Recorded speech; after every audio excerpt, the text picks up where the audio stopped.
साम्यवादी से ही आता है। अगर प्रचलित विकास की पद्धति में से इन सारी बातों को और प्रोत्साहन मिलता हो होने के लिए, तो उस नीति का हमको पुनर्विचार करना पड़ेगा, क्योंकि हिमालय की आज की अवस्था एक खतरे की घंटी बजा रही है। प्राकृतिक उथल पुथल है तो जनजीवन में भी उथल पुथल दिख रही है। श्रीलंका में, बाद में बांग्लादेश में, बाद में नेपाल में, हमारे पड़ोसी देशों में भी हमने इसका अनुभव किया। अब कभी कभी हो जाता है, प्रशासन जनता के पास नहीं रहता, संवेदनशील नहीं रहता, लोकाभिमुख नहीं रहता, उनकी जनता की अवस्थाओं को ध्यान में रखकर नीतियां नहीं बनती, तो असंतोष रहता है। परंतु उस असंतोष को इस प्रकार व्यक्त होना, ये किसी के लाभ की बात नहीं है।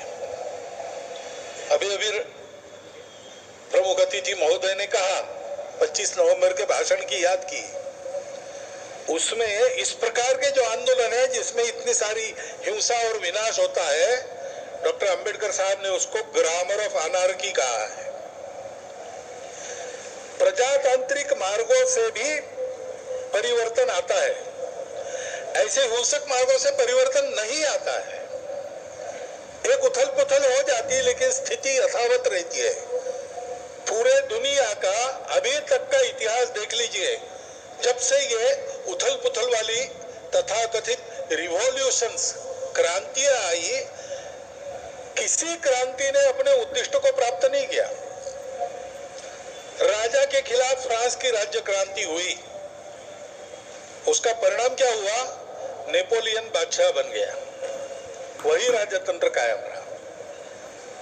इतनी सारी तथाकथित साम्यवादी क्रांतियां हुई, सब साम्यवादी देश आज पूंजीवादी तंत्र पर चल रहे हैं, जिसके खिलाफ क्रांति हुई थी।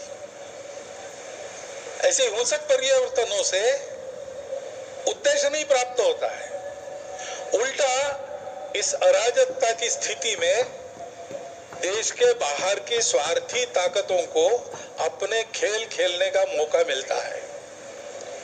और इसलिए हमारे पड़ोसी देशों में जो उथल पुथल हो रही, ये हमारे ही देश है, वे हमसे दूर नहीं है। कुछ वर्ष पूर्व भारत ही थे, हमारे अपने हैं,